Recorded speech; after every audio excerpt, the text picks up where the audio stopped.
What up, guys? Your boy Quake back with a brand new episode of the Diverse Mentality Podcast, number 265. Let's get it. Powered by Golden Eagle Energy Drink. Get you a pack, man. They're sponsoring the whole season 4. We appreciate them. Go to drinkgoldeneagle.com/DMP. Get you a 24 pack, man. Support them. You support them, it supports us. So appreciate you guys. Immediately, let's get into the news. There's some updates. And this YSL Rico thing is getting interesting as time goes on. Let's just say that. So let's go over it. Young Thug is ID'd as alleged gunman in a 911 call played at the YSL Rico trial. So let's go over this. Young Thug has been identified as the alleged gunman in a call to 911 played during the YSL Rico trial. During the trial on Tuesday, February 20th, prosecutors played a recording of a 911 call made on September 11th, 2013 by an unidentified woman. In the call, the woman first identifies Thugga as the shooter of a mutual friend, then clarifies that she was just relaying the information from an unspecified someone else and wanted to get the details on the record with the police. So let's play the video clip for you guys so you guys can hear this. 6197, what's the address of the emergency? It's not an emergency.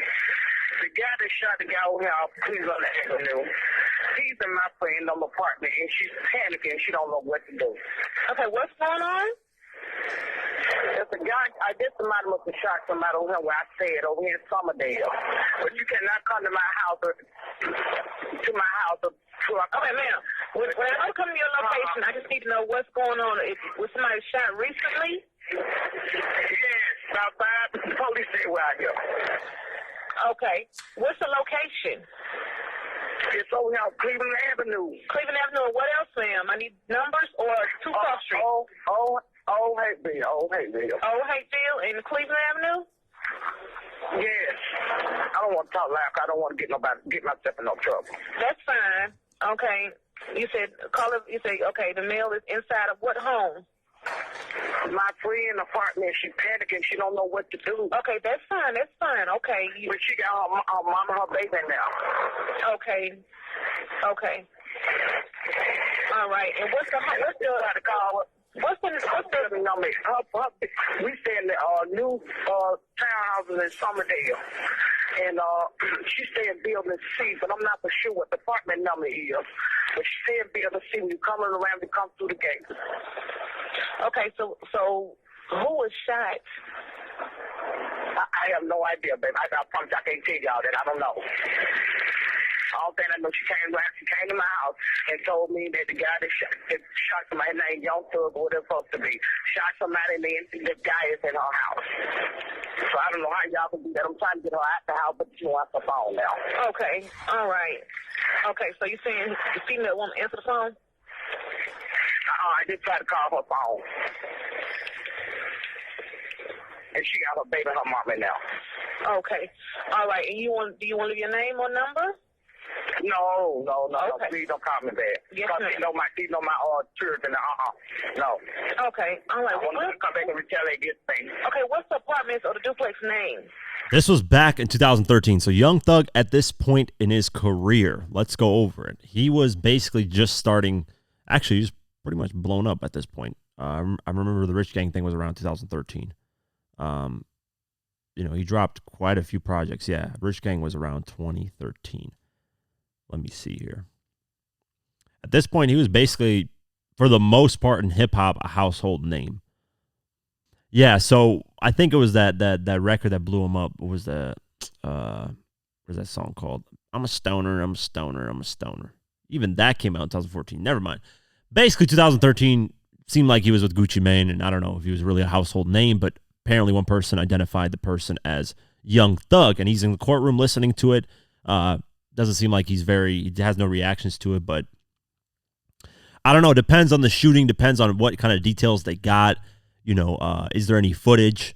Was there cameras around at the time? But this is definitely something. They have something here. They're trying to put, like, this whole YSL Rico thing is trying to cut off the snake's head, which is Young Thug. He's the leader. That's what they're painting him as, this mafioso, this boss who, ordered all these hits and did all these things. So we'll keep our eye out, man. It's definitely not looking good. I can say that. And the YSL Rico trial, I'm glad at least started, because this next trial I'm about to be talking about, not this one, this next one I'm going to be talking about is going to be pushed back. So we'll get into that in a little bit. But Diddy, Puffy, man, Puffy Combs, he is not settling. He's not settling for all these allegations. He's going to be fighting back damn near everything.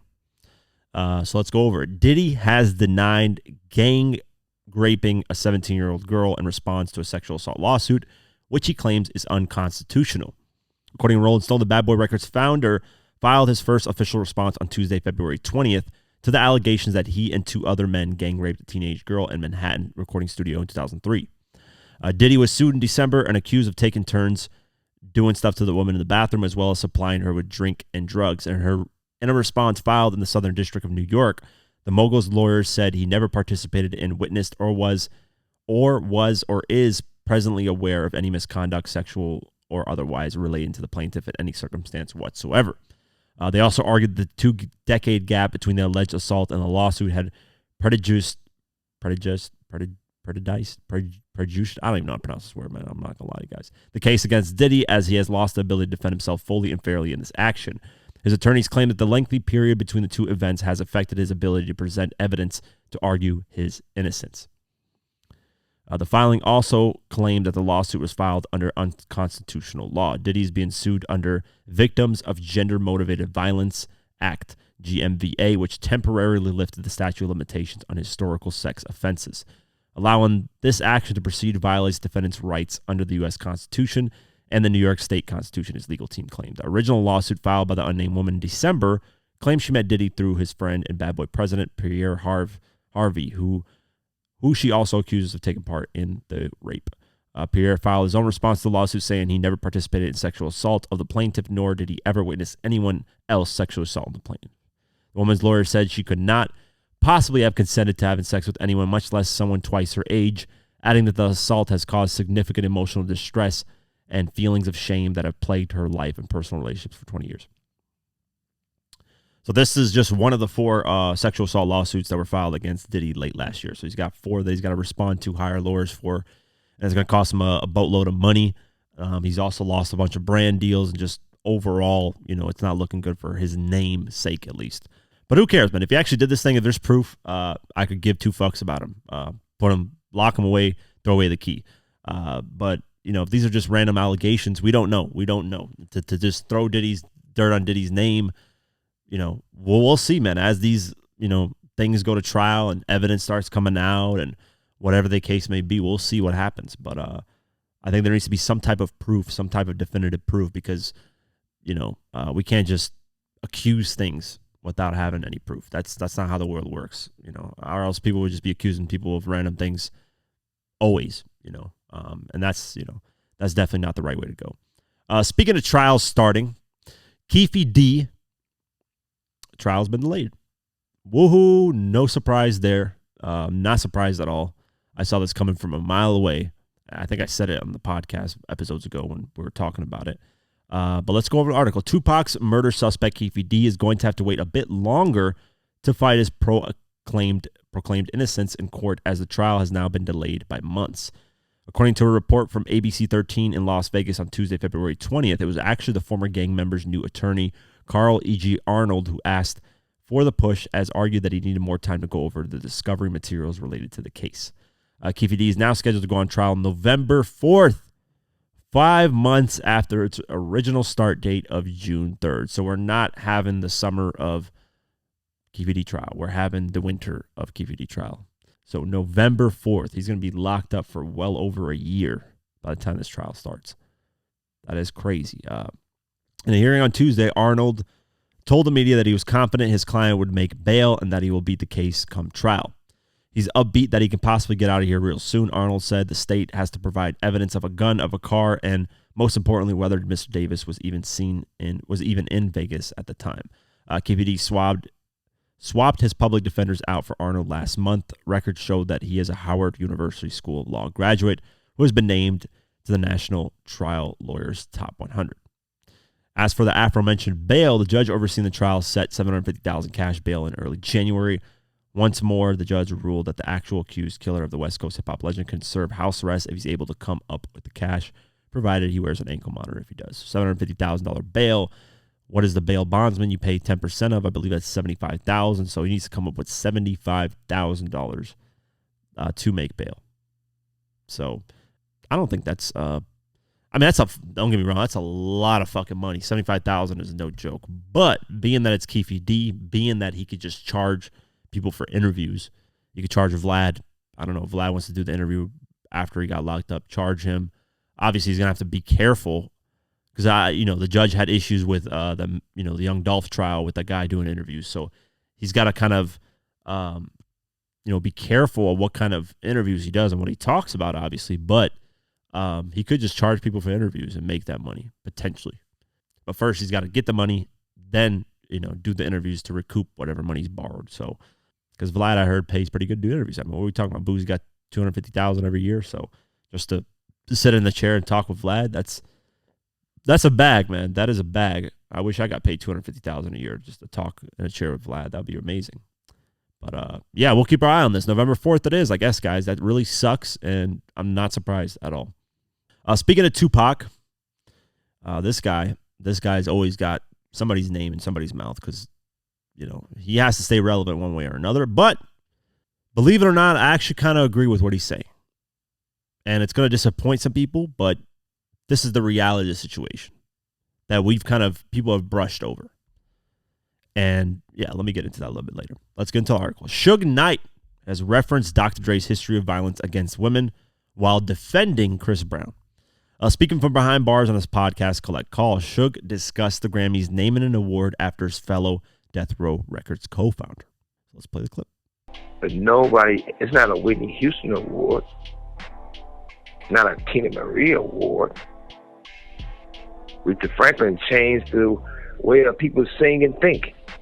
It's not a Aretha Franklin award. When you break down the color lines of music where there's no color to it, Tina Marie was a white girl, sang like a black girl. Gangster like a street muff would beat a bitch up. She the only mother that Rick James couldn't beat up or burn. She wasn't going for it. Not a Tina Marie award. But at the same time, if you walk like a duck, crack like a duck, that motherfucker duck. At the same time, you can have a man that part of that secret society, they're going to give him an award. The Impact Award. The motherfucker that beat up more than anybody. This man will get an award for beating up women. Chris Brown is stripped from his crown. And not saying it was right by him and Rihanna got into it and they had a fight or he beat her up. I'm not saying that.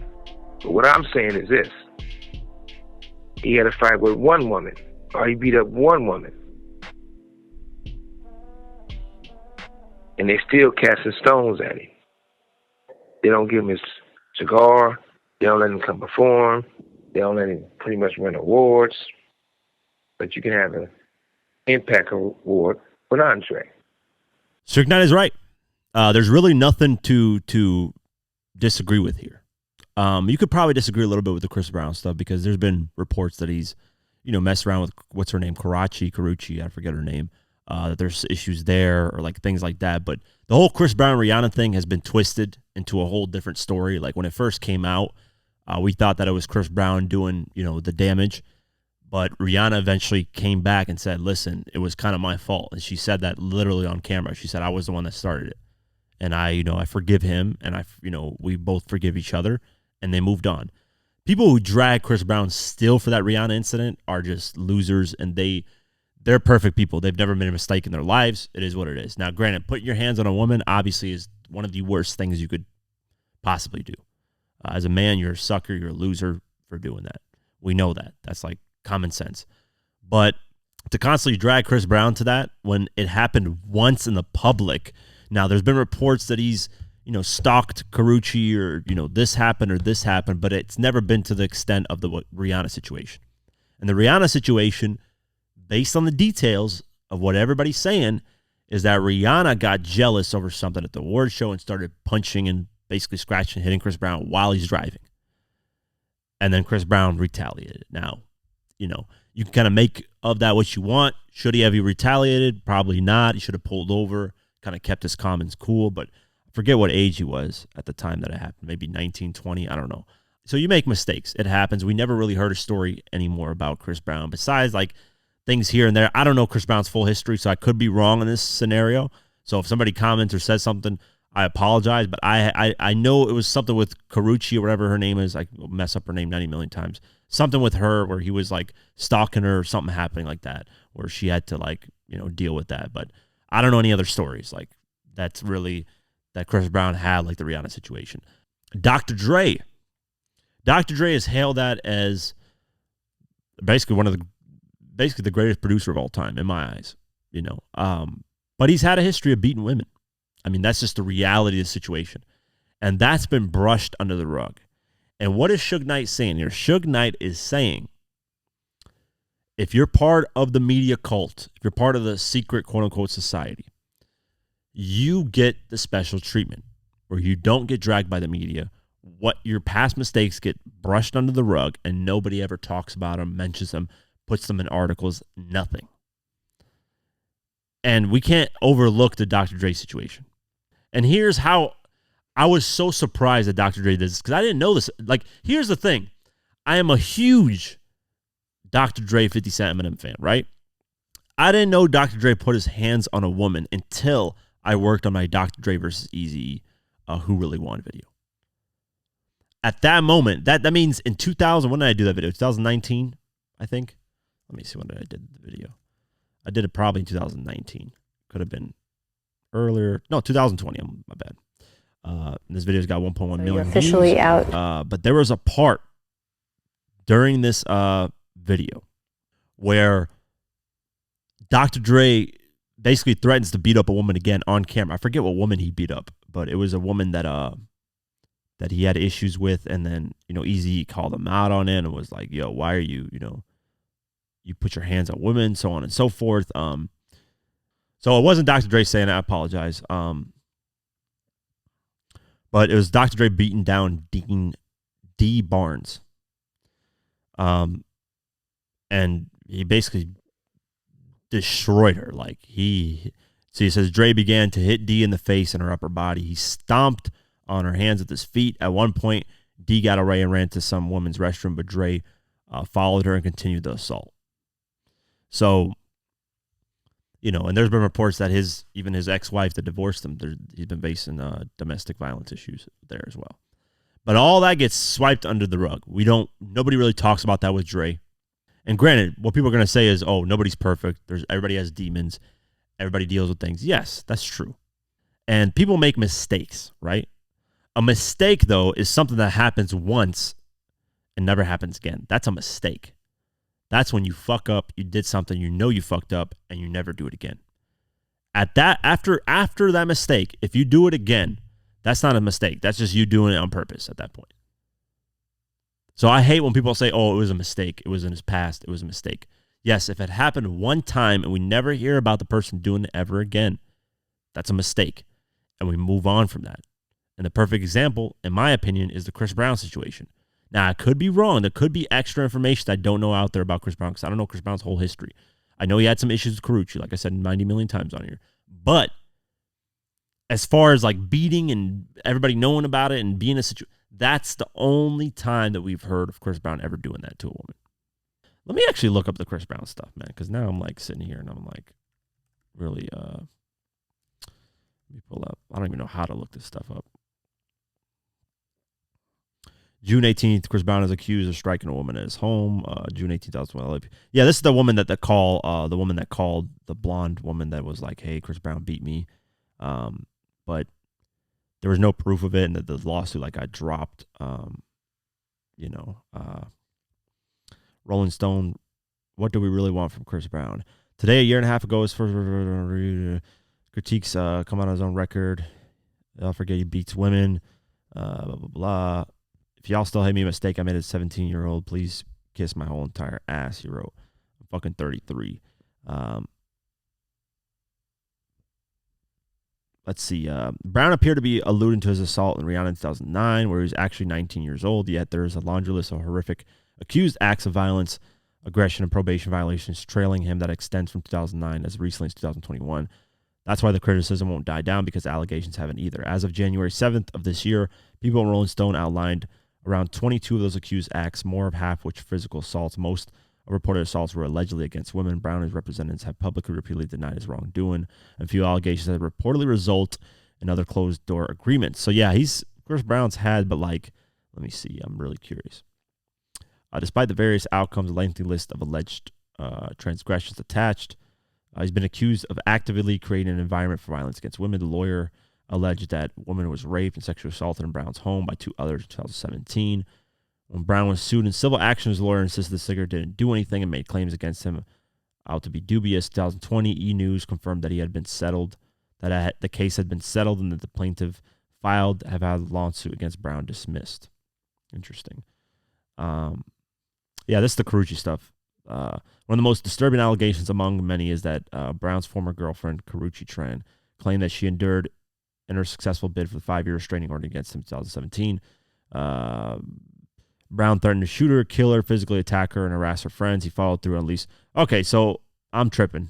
I don't know the history of all this stuff. I got to really, really look into this, but I'm tripping. If he's had more instances like this, like I said, I didn't know the full extent. I know what Carucci he's had issues with.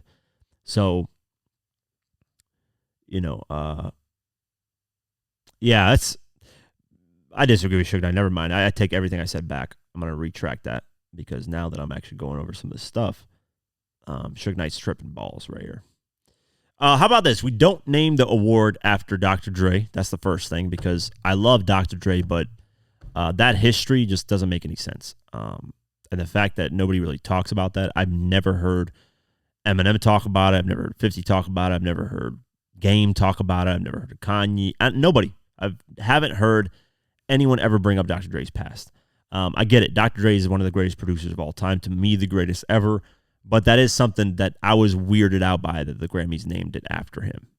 Global Impact Award. That has to do with something behind the scenes where Dre's well connected. And like Suge Knight's saying, it has to do some secret cult type thing. So I agree with that aspect. Don't name it after Dr. Dre. I felt like it should have been named after somebody else, somebody with a clean history that, there's people that nobody has a clean, perfect history, but there's, things that you can name after somebody that's had a better, impact. I think, for what it's worth, Michael Jackson should have a global impact award, because that motherfucker actually had a global impact in the world. And all the child allegation stuff have been proven false. So, why wasn't it named after Michael Jackson? Literally the biggest artist ever. That's who it should have been named after. And if anybody throws the child allegation stuff at me, I'm telling you right now, there is no evidence, nothing. FBI raided that man's home, destroyed the Neverland Ranch, found not a single ounce of evidence. Think about that. They raided the man's whole Neverland. You're talking about the biggest, one of the biggest properties ever. Stripped that motherfucker down and found nothing, not a single piece of evidence. So that guy never did anything, man. I think he did have some type of weird things, weird sayings. I agree. It did kind of look funny in the light, but I don't think he ever did anything. But I felt like Michael Jackson could be named after. Who else? Global impact. I don't know. Anyways, I agree with most of what Suge Knight's saying. The Chris Brown stuff, I don't know, man. He's had his own history of things. So I know the Rihanna thing is probably what's on everybody's mind, but he's had a history. So speaking of violence, and we're going trajectory into a different violent thing. Floyd Mayweather, man. Floyd Mayweather is ruining any type of legacy this guy's had by just opening his mouth in interviews. He is arguably does not use common sense. He's very rich, very successful. Congratulations, Floyd. I used to think he's one of the best boxers ever, but I disagree now. I think he's tarnishing his legacy. He just says things that make no sense at all. And yeah, I just disagree with a lot what he says, what he does, his actions. In this interview, let's go over the article. Floyd Mayweather has refused to criticize Diddy over his sexual assault allegations. The retired professional boxer appeared on the Pivot podcast, hosted by former NFL stars Channing Crowder, Fred Taylor, and Ryan Clark, when the topic of the embattled hip-hop mogul came up. Nobody asked him about Diddy. He just randomly spewed stuff about Diddy. So let's play the clip. What's crazy is out here in the world today, a lot of times, even like P. Diddy. I'm not going to speak bad about P. Diddy because he's still a black man. Mistakes happen, and I can't say if it is or it's not a mistake, but things happen in life. And P. Diddy business is P. Diddy business. It's not my job or anyone else's job to go on the internet and stump him and kick a man while he's down. My take on it is it's not my business. I don't think it's right at all, and I don't condone it. Even if that happened to my daughter, I would be hurt. But that's a choice that my daughter made. Yeah. So I don't want to kick nobody while they're down. I think the big thing, because I have girls too, is though. No boys? I have a boy too. Okay. Is one, if your son is in that position or your son is accused of those things that Diddy was accused of, like, I'm going to believe in my son and what he says, but I'm gonna check him about that. I'm gonna check him about whether or not these are things you've done. I'm also gonna check him about putting himself in those positions. And on the other side that we have to be very careful of, especially when talking about women, is that if those things are true, right? And some of the things are true, yes. That wasn't a decision they made, right? That's something that was done to them. And I wasn't in those rooms, so I can't cast aspersions on Diddy and say that he did it or he did do it or he's an evil man or he is. What I am saying is if those things happen to those women, not yes. only is it not right, it's also not their fault. Mm-hmm. Floyd, you are genuinely just one of the dumbest people. No disrespect. And I mean that with the utmost respect. Like, what do you... This is what he said, quote for quote. My take on it is, it's not my business. First off, if it's not your business, why even bring it up? Nobody asked you about Diddy in this interview. Nobody. That's the first thing. I don't think it's right at all, and I don't condone it. Even if it happened to my daughter, I would be hurt. But that's a choice my daughter made. Are you... Oh, my God, man. The shit I want to say. Oh, my God. Are you fucking kidding me? That's a choice your daughter... Yeah. My daughter just chose to get beat and sexually assaulted. That's a choice she made. Yeah, she just wanted that to happen to her. I'm glad the host tried to clean it up because he was like, what the fuck? Like, he just didn't... Because if Floyd said that in front of my face, I would be... I don't know how I'd react, honestly. I'm glad that host cleaned it up and said, hey, that's not the women's fault. It's not their choice. Like, relax. That was the dumbest way to end anything. I just don't know. Like the comments of people roasting him online is like, what do you expect from a guy that doesn't know how to read? Like, this is the type of shit that Floyd is ruining his legacy day in and day out with stupid shit like this. Like, he constantly says things like this that make no fucking sense. Like, yeah, you're rich, but do you have common sense? Like, money, that's the thing. Money doesn't make somebody smart. Like, yeah, Floyd had a talent, God-gifted talent, worked hard, worked his ass off in that talent, and became one of the best in the field in that talent. Does that make him a smart person? No. He just got a lot of money off it, and from what 50 said, he's actually blown a lot of it and doesn't really save it and creates fake companies and pretends like he's this and that. Whatever. That's a whole different scenario. But and I would love to go over the 50 and Floyd beef. It would be really interesting. But, 50 reacted to this, and 50 felt like it was a shot at him. And I can see why, because 50's actually the one criticizing Diddy publicly. So when Floyd says, oh, I can't criticize somebody, and kick a man while he's down. And what is this talk about black man? Like, why does race have to be brought into this? A person that beats somebody it's nothing to do with their black or white. They're genuinely a bad person. Harvey Weinstein did a lot of fucked up shit. He's white. Fuck him. Get him out of here. Like, it has nothing to do with black man and kicking him down. Like, why do some people mention that? Why does race have to be brought up in this type of shit? It makes absolutely no sense to me. Like, what does that have anything to do with if the guy's a piece of shit, black, purple, brown, piccolo, green, doesn't matter what the fuck you are, you're a piece of shit. It's that simple.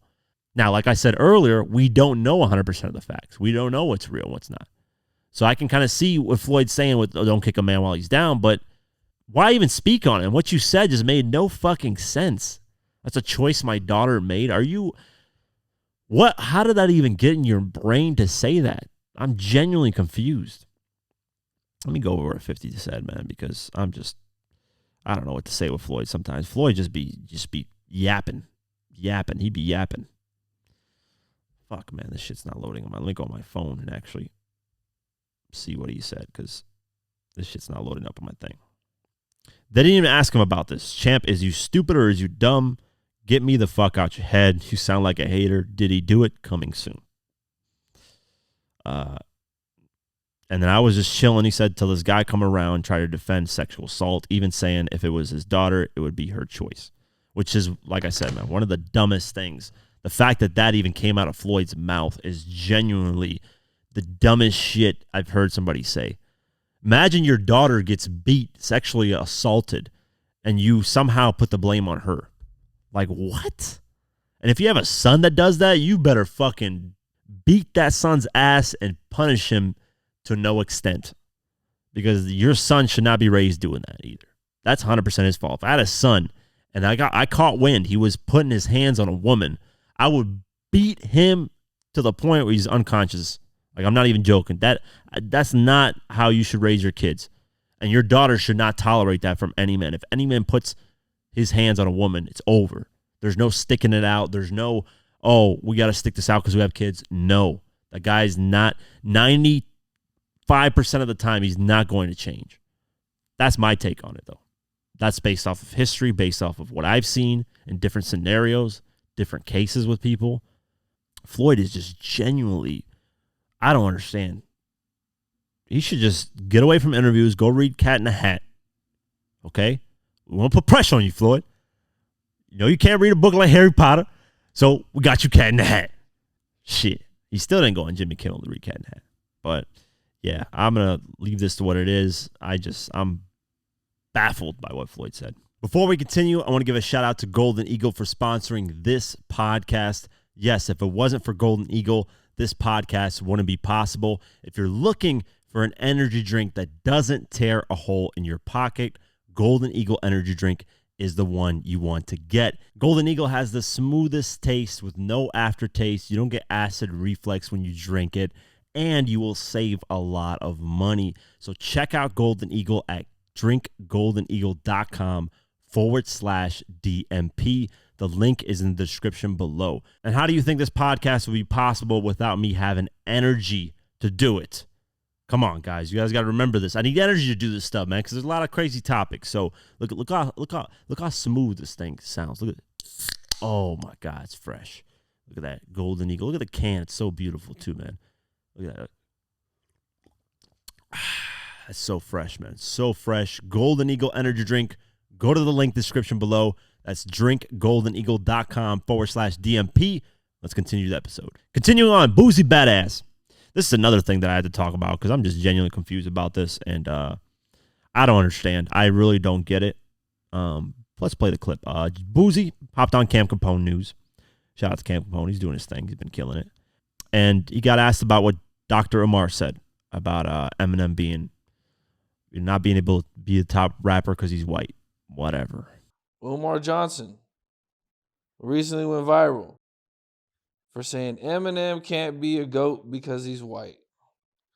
What do you think? Is that something you would agree with or disagree with? I mean,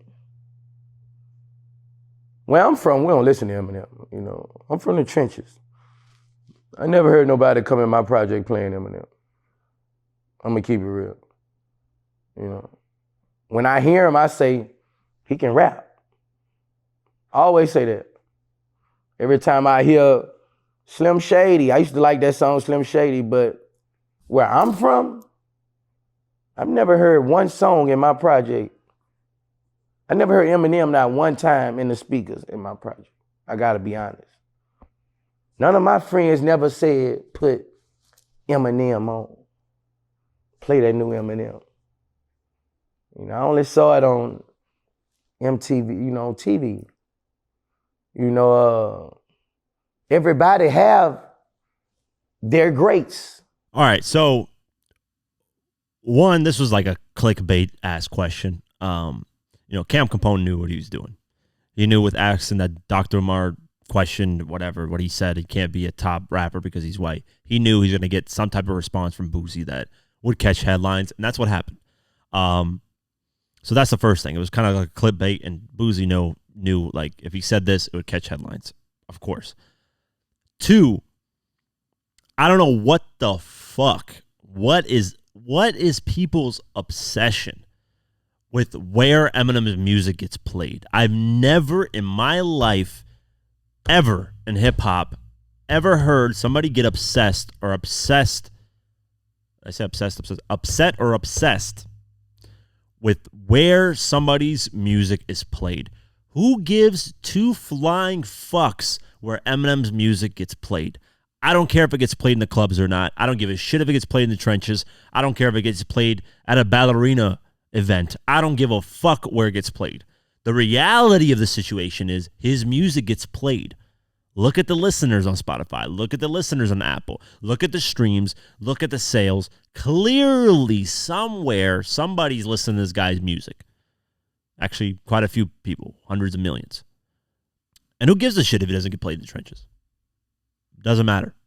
That's the beautiful thing about hip-hop is there's a lot of different styles, different people that came from different areas, different walks of life that have different experiences, that rap about different things. I just don't.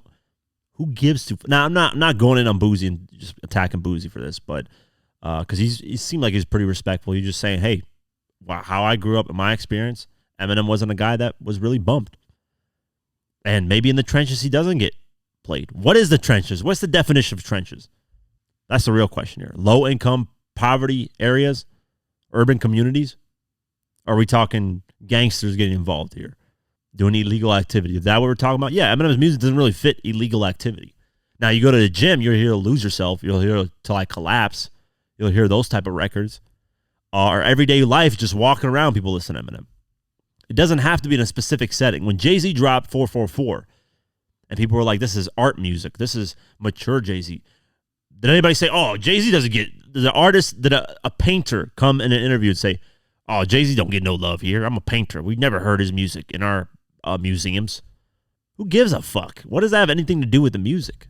That's a pointless argument. And I've only heard it with Eminem because he's white. It's unfortunate that there has to be skin color involved in these type of situations when we're talking about this, but that shit makes no sense to me. I don't get it. Why does Eminem always get dragged for this? Why don't we say Jay-Z's music doesn't get played in libraries? Don't nobody listen. Jay-Z ain't smart. I'm not saying, I'm just throwing what people would say. Jay-Z is obviously a smart guy, but I'm just saying. People don't say that. Oh, he doesn't get played in libraries. He's not a historian. He's not this philosopher that everybody puts him as and this global impact award achiever. Nobody says that because nobody gives a fuck. It's not a big deal. Who cares where his music gets played? The reality is his music gets played. That's just the reality of the situation. And he's saying, I didn't wait in line for Eminem. Okay, that's him. Big Pun and Big Pun and Fat Joe did. They waited in line. They were talking about it. And I'm sure plenty of people did. Here's why Boosie never reached that really, really GOAT status. And this is a perfect example. Is he didn't study everybody. Notice how the GOATs study everybody that made it to a certain level. Jay-Z, I'm sure, has heard damn near every Eminem album because Jay-Z is at the level of Eminem. He's competing with him. Now, is that to say Jay-Z never listens to Eminem? Who knows? But I'm willing to bet my hard-earned money Jay-Z's listened to basically every Eminem album because he wants to be the best, and he's competing with some of the best. So he's going to listen to that. Boosie should be more open-minded and listen to other things to compete with if he wants to be one of the greatest rappers of all time. And that's what you should do with anything. If you want to be the best in a field, you have to pay attention to everything that's going on. Anyways, I'm going on a whole different rant here, but my point is I don't understand why Eminem gets... What is this obsession with Eminem and where his music gets played? Where is this obsession coming from? I don't get it. I really don't understand. I think it's just because he's white. That's all it is. Your music don't get played in the clubs. Like, okay, what is that supposed to mean? Who gives a fuck? Does Jay-Z's music get played in the clubs right now? No. The man's 50 years old. He's not dropping club bangers. Come on, man. We ain't listening to no damn Jay-Z in no club. Big Pimpin' be coming on sometimes. I be hearing that a lot. But come on, man. Like, that's like mentioning clubs, mentioning trenches. Like, Eminem never made music for the trenches, man. Does he got records that sound like they belong on the trench? Yeah, sometimes Eminem's done that. But here's the thing with Eminem, right? Is everybody throws the white person. He only became big because he's white. No, but he became big because, one, he can rap his ass off. Two, he's a great songwriter. You know how rare that is? Somebody that can rap really well and that can write songs really well. You combine those two and you got what Eminem is. That's why he's at the status that he is. It's not because he's white. And people throw, if Cannabis was white, you'd be at the level of Eminem. No disrespect to Cannabis, but Cannabis can't write songs, can't write records, hit records. That's the difference. Cannabis can rap his ass off, but Cannabis cannot write a song, a proper song, structured, hook, catchy, gets people going, gets the blood flowing, whatever. He can't do that. That's why he's not Eminem. That's why he never reached that level. You know, I heard Benzino and Drink Champ say that. And Benzino, actually just talked to Benzino. I've talked to Benzino actually 2 or 3 times. He wants to come back on the podcast. Let me know if you guys want that. I will be pushing back more on him if he does come back, because there's a lot of things that he even said on Drink Champs that, you know, I disagree with. But I don't know if I want him back, because right now I'm kind of I want to get away from just the Eminem stuff and just, I don't know. Right now I'll see. But let me know what you guys think. If you guys want him back, I know some of you guys wanted him back, but yeah, I don't understand this. Why does Eminem get flack for this? Whatever, man. I think it's just because he's white. That's the reality situation. If you're looking at numbers, Eminem is the biggest hip-hop artist that's ever lived and existed. Drake is slowly climbing up to that. It was just confirmed that his Take Care album went diamond. 10 million sold. I don't give a fuck if it did it with streams. I don't give a fuck. That's what Drake's era's in. We cannot blame Drake for that. You cannot blame Drake for going diamond with streams. You can't blame these newer artists for doing it. I know I criticize it a lot because physical sales and having people drive to go buy the album is a lot harder than, streams, but that's just the era they're in. You can't blame them for that. It's like blaming LeBron for not being in the Michael Jordan era. What the fuck? LeBron was like 10 years old when Michael Jordan was dominating. That's not LeBron's fault. When he was born, he couldn't choose when to be born. So that's what I mean. So that's a whole different topic, but yeah, I don't understand the Eminem fascination with his music getting played somewhere. Like, there needs to be a study on this. I deadass might do a documentary where I'm just following people around and seeing if they're bumping Eminem and where they're bumping Eminem at. Because I think the fascination with this is going to give me 90 million views off the video. Because it's just like, what the anyways. Next news story. Now that I calmed down, because I want to be a little bit more happy on this one, because I'm excited for this. I hope this happens. Joe Budden has a theory why Def Jam Vendetta video game has not been rebooted. And if you don't know what Def Jam Vendetta is, it was a PlayStation 2 Xbox game that came out, I believe, in 2003 that featured a bunch of hip-hop artists that would fight each other. Beautiful game. I liked Def Jam Fight for NY, which was the sequel, the next game that came out in 2004, I believe. I love that game way more than Vendetta. Vendetta was amazing, but Def Jam Fight for NY was a whole different monster. Basically, it was a hip-hop game with a bunch of hip-hop artists fighting each other, and some custom-made art characters that were like in the game, but mainly hip-hop artists. It was an amazing game. I loved that as a kid. Trying to get a brand new copy of Def Jam Fight for NY, a physical PlayStation 2 or Xbox, is like $90 million, so good luck trying to do that if you're trying to play it. But Joe Budden talks about why, because Joe Budden was part of the game. Joe Budden talks about why it's probably not coming out. And let's see what he has to say. So a lot of people have been talking about this, by the way. It's not just IC. People want to bring back Def Jam Vendetta. And I said, so many people ask me why this game hasn't been brought back for newer consoles. Maybe because they'd have to pay for voice and music rights again. Maybe. Yesterday's price ain't today's price. That's what it is. That long order number is different. Is that really what's with the hold up? Or? Well, I'm not involved in those talks, but I can imagine that would be the hold up. You was an ill character in that game. If they hit you up and they was like, yo, throw this thing in the train tracks digitally again. Yeah, but I was also a kid. So would you do it now when you sign off on it? If the business is right. Gaming is big. If the business is right, we should definitely do that. And I think that music should have more of a presence in the video game world. Outside of niggas just going to Ronnie house for a fucking 2K party or whatever the Yo, fuck these niggas he make you run around the whole park to find a nigga on 2K. Yo, it's like, bro, that nigga be behind stones and shit. Bro, Like, can you please just say where you are? Like real life, niggas. Take a picture, put it on the internet. Niggas trying to see hide from everybody. Like, come on, man. Yeah. Nigga hiding behind on the beach and shit, laid out on the beach. Like, but I definitely agree with you because I feel like hip hop is very like just, hey, let's just do music. You know what I mean? And they don't, before they used to expand beyond a lot. It used to be clothing. Everybody had a motherfucking clothing line. There was video games. There was all time. I remember fucking being 50 Cent in like fucking fighting Al Qaeda or some shit like that. Like, you know what I mean? With Like the these things got vest on really and a do-rag and all that. Yeah, like Tony Yayo doing barrel rolls, like shooting fucking insurgents. You know what I mean? That's a Like fact. that shit was out there. That shit got green lit. You know what I mean? So is it the business that's fucking it up? Is it the money? My answer is yes. Yeah, he's got a point. So to clear all these voices, all these names and stuff, definitely is going to cost a lot more now. And there needs to be so much demand that if they clear all that, they put all those people in the game, that they make profit off it, because it's not going to be worth it. And I don't know if they're going to put older artists in there. That'll be interesting. You know, are they going to put the newer generation in there, mixed with older? Or are they just going to stick to the older artists? Because let's be honest, a lot of older artists are more built, more bigger, buff. Now these newer rappers are very skinny and small. And it's, you know, no offense to people that are, I'm skinny myself, but I'm not, you know, I'm 6'2", 6'3". So being skinny and small in a hip hop game is kind of just like, what's your ability? You know, back then a lot of artists were bigger, buff. You know, besides Snoop Dogg, he's really tall and skinny in that game, but he had his own abilities. But it just wouldn't look as cool. I don't know. But I would like to see a newer generation and older generation mixed into it. You know, he's talking about the 50 Cent game, and he's talking about the Blood on the Sand, which is the second 50 Cent game, which I loved. I think the second's better than the first, but the second sold a lot less than the first, because the first was mainly, the hype was mainly because of 50, because of how big he was just as an artist, and people were just buying it. By the time the second came out in 2009, his kind of notoriety, whatever, his fame, or like the urge to buy anything 50 Cent kind of just dwindled down, so it didn't sell as much, but it was a better game. But yeah, I would love to see it, man. I think it's something that's well overdue, and they're right, man. Hip-hop and gaming should be a lot more intertwined.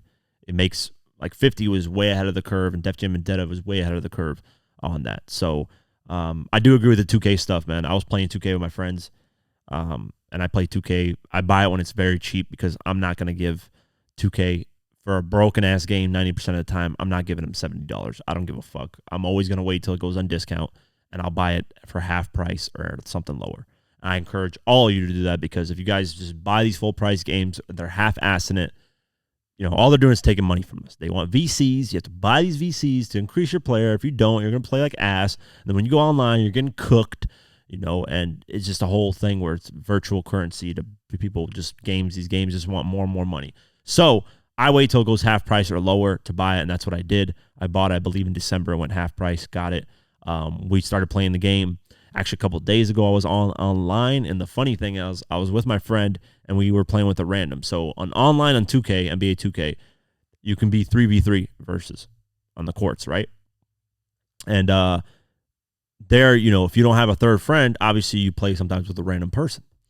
And we were playing, I was with my friend, we were playing with this random person, and he was just taking horrible shots, no defense. And in my mind, I'm like, this is probably a kid, because kids usually play like that, where they just don't care. They just shoot whatever. They don't defend. They go after the person who has the ball. They don't defend their own person. And I was just getting so frustrated. We were getting washed. It was like 5 to like 17. So I go in the chat, and I'm like, bro, like, what are you doing? And it's a little kid. He's like, oh, I just took the shot.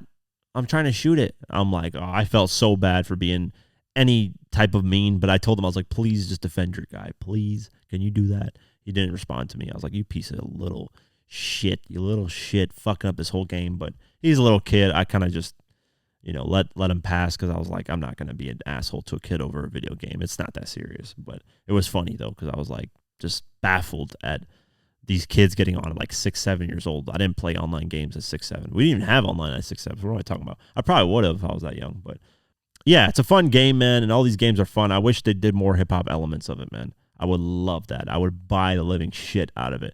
Def Jam Icon gets a lot of flack. That was the game that came on the next generation console on PS3 and Xbox 360. It gets flack. I like the concept, but I think at that point, the kind of buzz for it died down because the way the game was executed. I think it needed some type of spark to it. The Game was in that one. T.I., a lot of artists were in there, I remember. Young Jeezy. It was a very cool game. So I'm all for it, man. I'm a gamer myself, so I'm all for it. Billboard Hot 100, let's get into it. Well, Jack Harlow and his industry plant self held everyone off from getting a number one. Love It On Me is still at number one. I think it's been number one for 6 weeks in total. Yeah, so 6 weeks in total, which is probably his longest number one record. Not consecutively, by the way. Like, it fell off, went back to number one. It's a catchy record, man. It gets stuck in my head. Love It On Me, baby. But I'm like, where the fuck I haven't heard this song outside. Maybe I'm not going outside enough. Maybe I'm not going to the right places, but I rarely hear this song ever. So I'm like, where the fuck? How is it still number one? Anyways, Beyonce debuts at number 2 with Texas Hold'em. And then Kanye and Ty Dolla $ign debuts at number 3 with Carnival. Right, it is your Carnival. Yeah. I wish the other record of, what is it called? I forget the name of it. The Big Beautiful Big Titty Butt Naked Women Don't Just Follow It. Back to Me. That's what it's called. I wish that would have been the number one record that debuted. But remember, Kanye is doing this all independently. No label behind him. It was actually just reported today that Kanye made $1 million off the album independently. That is beautiful. I hope more artists follow Kanye's path on independence. Continue on the Billboard Hot 100. Beautiful Things, Benson, Bone, number 4. Lose Control, Teddy Swims, number 5. Cruel Summer, Taylor Swift, number 6. SZA, Snooze, number 7. I Remember Everything, Zach Bryan, number 8. Greedy, Tate McRae, number 9. And Stick Season, Noah Khan, number 10.